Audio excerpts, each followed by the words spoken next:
Datando de 150 a.C., os pergaminhos do Mar Morto profetizavam que os filhos das trevas seriam destruídos e que os filhos da luz viveriam em paz por toda a eternidade. E o conceito de um Deus onipotente que vai voltar no dia do julgamento também aparece em um dos assim chamados livros perdidos da Bíblia, o livro de Enoque. O livro de Enoque fala do julgamento dos não justos, que serão julgados pelo fogo, e que o Filho do Homem virá com 10.000 anjos flamejantes e que eles julgarão a humanidade. Após o julgamento final, a Bíblia diz que o novo céu será criado, a nova terra será criada e a nova Jerusalém descerá do céu em direção à nova terra. Muita gente teorizou que talvez fosse uma espécie de espaçonave, um tipo de OVNI.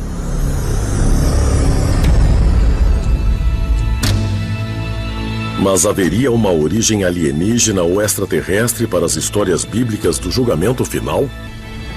Há alguns milhares de anos, os extraterrestres vieram e criaram a primeira humanidade por uma mutação artificial. E é claro, um dia eles voltarão. E claro, o julgamento será em função do que eles esperavam que fizéssemos. E os que entenderem o que aconteceu no passado não ficaram chocados, porque sabiam e esperavam desde sempre o que vai acontecer. Na minha cabeça, será quando os extraterrestres genuinamente retornarão ao nosso planeta e se anunciarão, e nessa altura, os humanos que atingiram a iluminação se juntarão a seus irmãos, os extraterrestres que nos criaram, e todos voltaremos às estrelas.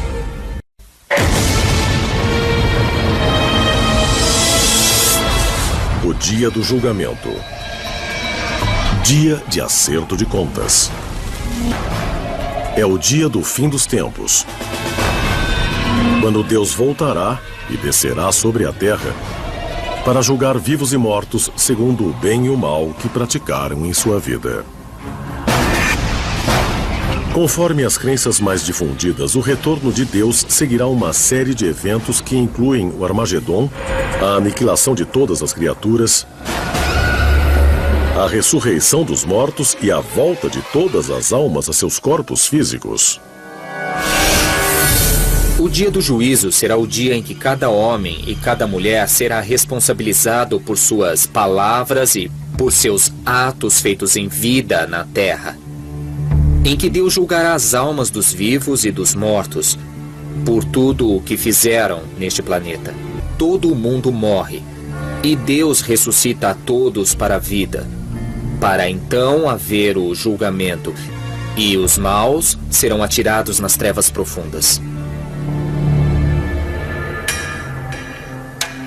Os cristãos acreditam que Jesus seja o Filho de Deus e que ele voltará para a terra no dia do juízo para julgar todas as almas, tanto dos vivos quanto dos mortos.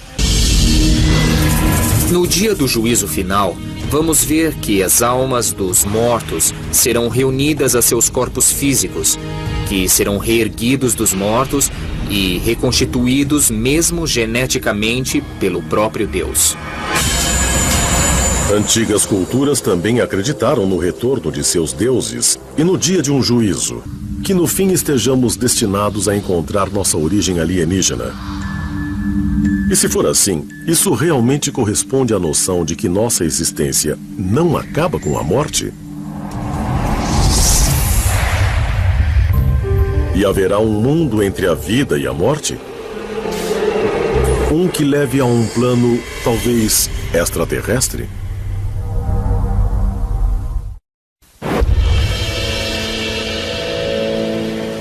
Abril de 1983, Carmel, Califórnia. Percorrendo uma estrada costeira, Jessica Hans, de 27 anos, estava no banco do passageiro do carro de um amigo em direção norte, a caminho de São Francisco. Estávamos indo pela estrada e a última coisa que eu disse foi: veja isso. De repente, o motorista perdeu o controle e bateu de frente em uma árvore.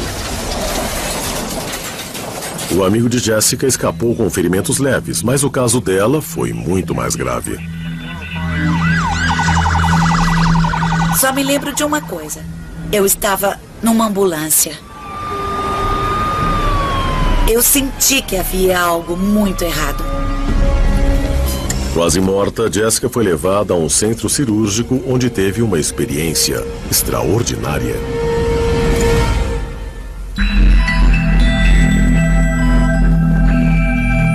À noite, eu senti uma presença entrar na sala.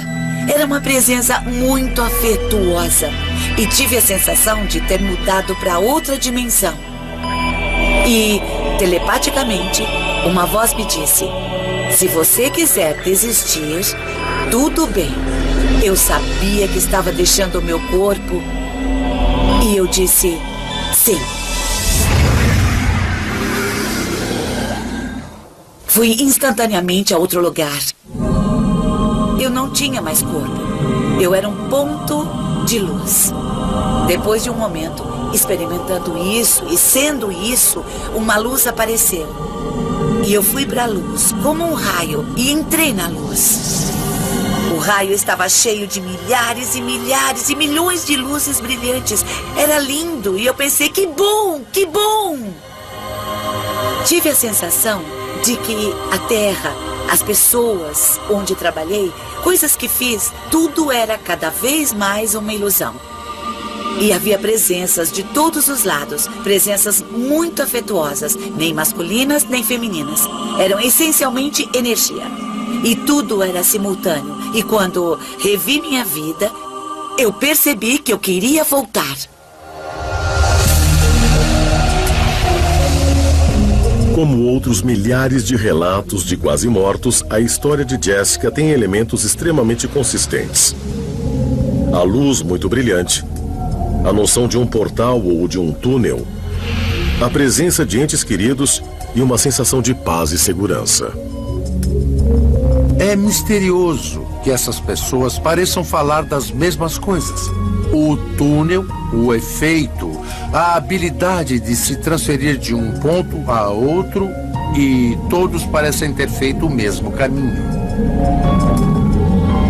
Quanto mais sabemos de experiências de quase morte, mais percebemos a evidência que fundamenta o conceito. Experiências de quase morte são reais. O filósofo grego Platão documentou a história de um soldado chamado que disse que foi ferido em batalha e viu sua alma deixar o corpo e caminhou com vários deuses através de um túnel de luz para um lugar misterioso. Os deuses mostraram a que as almas boas eram mandadas para o paraíso e gloriosamente recompensadas. Mas as almas más eram mandadas a um reino onde eram punidas, depois purificadas e depois ressuscitadas. É muito interessante. Ele diz não só que viu que havia recompensas e castigos, mas também viu que as almas eram reencarnadas. Esse é o aspecto radical da coisa, algo totalmente novo. No mundo grego havia um conceito de alma, não só como imortal, mas que reencarna perpetuamente. O que empolga é que há muitas evidências apontando para a realidade da alma. Em outras palavras, parece haver em nós uma parte espiritual, sobrenatural, não física, que transcende e sobrevive à morte e que prossegue e vive para sempre. Serão esses relatos de experiências de quase morte prova de vida após a morte? Prova de que há uma alma eterna? De que pela eternidade a virtude é premiada e a maldade é punida? Ou esses relatos tão convincentes dão conta de outra realidade, muito mais extraterrestre? Se for verdade, quem ou o que originou a vida humana? Toda a vida neste planeta está interconectada. E nossa própria vida está conectada à vida primordial do início da vida neste planeta. As lendas e mitos sobre vida após a morte que surgiram em inúmeras civilizações ao longo de milhares de anos teriam sido meras invenções humanas? Talvez o que espere os humanos não seja a morte, mas uma profunda sabedoria. Uma sabedoria que nos revelaria nossa origem terrestre ou extraterrestre.